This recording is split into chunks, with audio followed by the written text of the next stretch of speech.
본 영상은 유튜브 채널 KRTV 뉴스에서 제작하였으며 도움이 되셨다면 좋아요와 구독하기를 눌러주세요. 감사합니다.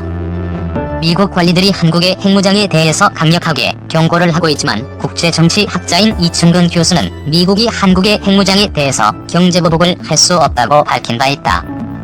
이충근 교수는 북한의 핵은 남을 공격하기 위해서 만드는 악의적인 핵이지만 우리가 핵무기 개발을 하는 것은 남을 공격하기 위한 것이 아니라 우리가 불안해서 만드는 것이기에 미국이 이를 반대하거나 한국의 팔을 비틀어서 핵무장을 못하게 막는다면 그것은 진짜 동맹이 아니다 라고 밝힌 바 있다.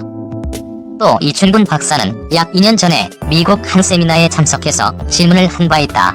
그 세미나에는 조나단 폴락과 같은 미국의 유명한 학자와 미 해군 예비역 장성들이 참석하였다.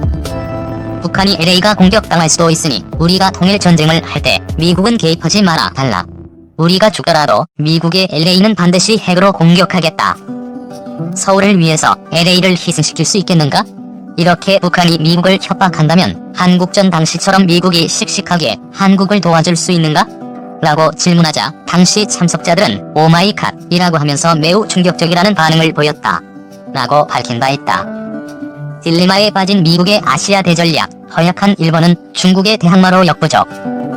본 영상은 유튜브 채널 KRTV 뉴스에서 제작하였으며 도움이 되셨다면 좋아요와 구독하기를 눌러주세요. 감사합니다. 그러나 지금은 미국이 일본과 한국이 힘을 합쳐서 중국을 견제해 줄 것을 한국과 일본에 요청하고 있는 상황이기에 한국이 핵무기를 보유하는 것에 대해서 미국이 심각하게 반대할 이유가 없는 상황이다. 또 북한이 핵시험과 탄도미사일 발사를 지속적으로 하면서 한국을 위협하고 있는 상황에서 한국의 핵무장을 막을 명분도 없다. 중국의 위협에 겁을 먹은 한국이 중국의 위협에 굴복하는 방향으로 사태가 전개되어 한미동맹이 유명무실하게 된다면 미국으로서는 이것보다 더 큰 전략적 손실이 없는 것이다. 만일 한국이 핵무기를 보유한다면 어떻게 될까? 한국 사람들의 공격적인 성격과 민족주의적 성격을 감안한다면 중국의 위협에 대해서 한국도 당당하게 맞설 것으로 전망되며 더 나아가서는 잃어버린 영토만주를 두고 중국과 자신 있게 신경전을 벌일 가능성이 매우 높다.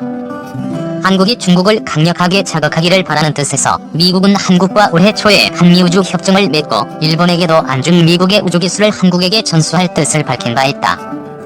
현재 미국은 중국을 강력하게 자극하고 무력으로 맞설 국가가 필요한 상황인데 일본이 그 역할을 맡기에는 너무 군사력이 형편없어서 미국은 큰 고민에 빠져있다. 제2차 세계대전의 전범국가인 일본은 그동안 평화헌법에 묶여서 군대를 보유할 수 없었고 공격용 무기를 가질 수 없었다. 이제 와서 공격용 무기를 갖추고 군대를 정비하여 중국과 맞서려고 하니 미군과 작전을 하기에는 수준 차이가 너무 심해서 손발이 안 맞는 상황이다. 일본에는 주일미군이 폭격훈련을 할 수 있는 폭격훈련장이 없어 주일미군은 한국으로 와서 지상 폭격훈련을 하고 일본 기지로 돌아가고 있다. 또 일본이 해병대를 보유하려고 하지만 군인에게 보다 공무원에 가까운 자위대원을 훈련시켜서 해병대원으로 전환시키는 일은 근시일내에 불가능한 일이다.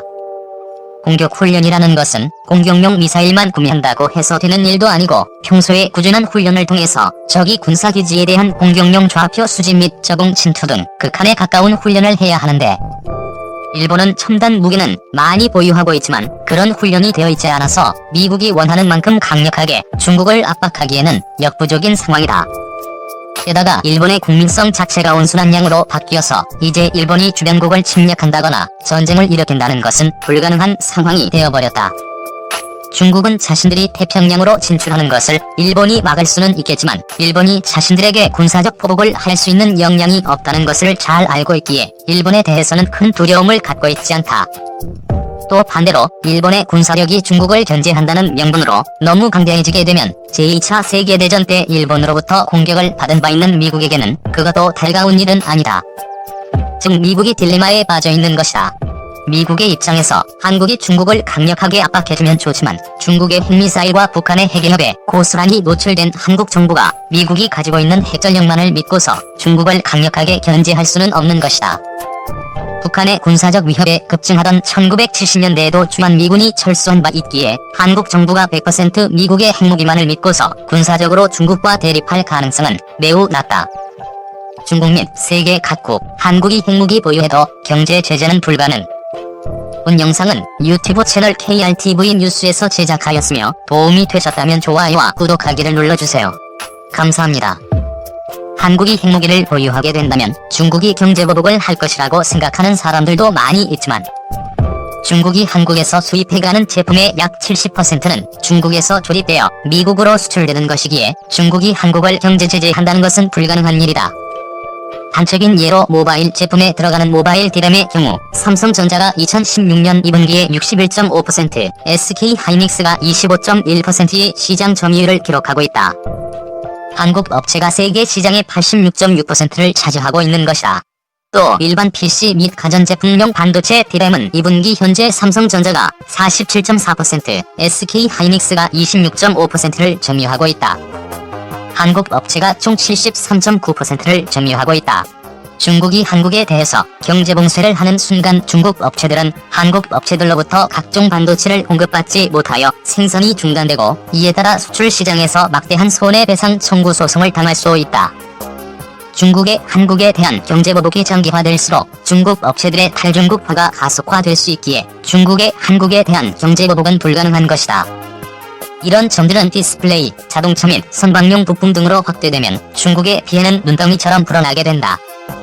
이 외에도 중국이 한국에게 경제보복을 할 경우 한국이 맞대응할 수 있는 카드는 중국에 대한 시장 경제지위 철회, 불법업 단속 강화, 중국산 농수산물 수입 금지, 제주 해군기지의 미항모 전단 기항허가, 남중국해 분쟁 해결에 적극 동참, 중국 해군에 이어도 통도와 불어 등 다양하게 많이 보유하고 있다.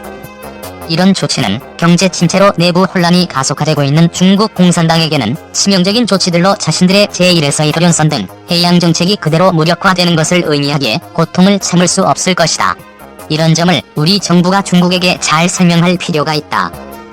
러시아 또한 한국이 핵무장을 한다고 해서 자신들을 위협하는 것이 아니라는 것을 잘 알고 있기에 러시아산 원유 및 가스 수입 확대, 극동지역에 대한 투자 확대 등 다양한 방금책을 제시한다면 심하게 반대할 이유도 없을 것으로 전망된다. 중국과 러시아는 북한의 핵무기 개발을 적극 지원, 한국도 미국 설득해야.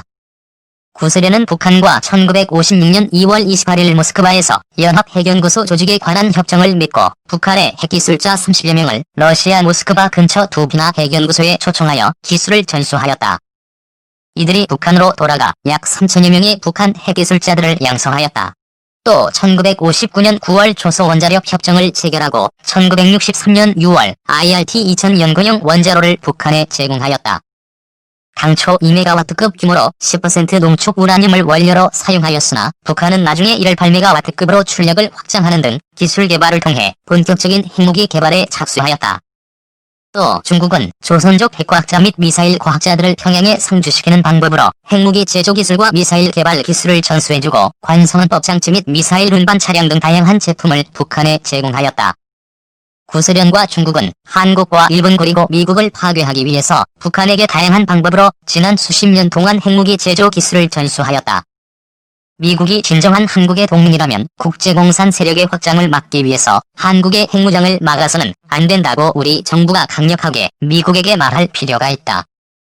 구소련과 중국은 동맹국에게 핵무기를 쥐어주면서 미국의 세계 패권에 도전하도록 대리전을 시키는데 미국은 혼자서 그걸 다 막겠다고 하니 힘이 드는 것이고 이제는 한국이 그 짐을 같이 나누어서 지고 가겠다고 설득할 필요가 있다. 이승만 대통령은 1953년 미국이 한미상호방위 조약에 서명을 하지 않을 경우 미국이 공산주의자들에게 겁을 먹고 전쟁하다가 도망갔다는 사실을 동맹국들에게 알리겠다고 협박하여 한미상호방위 조약과 억 달러 지원, 20개 사단 무장 지원에 대한 약속을 이끌어내었다. 미국의 정가는 한미 상호방위 조약에 굴욕을 느낀 나머지 이승만 대통령을 사기꾼이라고 부르고 암살해야 한다는 여론이 일기도 하였다. 박정희 대통령은 미국 놈들은 말끝마다 주한 미군 철수를 외친다. 갈 테면 가라. 고 하면서 중화학공업과 핵무기 개발을 추진하였다. 한국이 공산 세력의 손에 들어갈 경우 일본과 미국마저 위험에 처할 것이라고 판단한 미국 정부는 1970년대 추진되던 주한 미군 철수를 중단하였다. 미국의 대통령 선거 분석 전문가는 공화당의 트럼프 후보가 다음번 미국 대통령이 될 가능성이 87%라고 말하는 등 트럼프 후보에게 힘이 실리고 있는데 그는 한국의 핵무장에 대해서 알아서 하라는 입장이다. 한국이 핵무장을 하겠다고 한다면 반대하지 않겠다는 것이다. 점점 한국이 핵무장하기 좋은 여건들이 형성되고 있기에 박근혜 대통령의 결단만 남았다. 대한민국이 힘이 없었던 시절에도 우리 대통령들은 미국을 마음대로 압박하며 우리의 국익을 적극적으로 챙겼다. 세계 10위권의 경제력을 보유하게 된 현재의 대한민국 대통령이 자위적 차원의 핵무장을 적극적으로 추진하지 못할 이유가 없는 것이다. 우리는 선조 앞에서 부끄럽지 않은 후손들에게 당당한 선조가 되어야 할 것이다.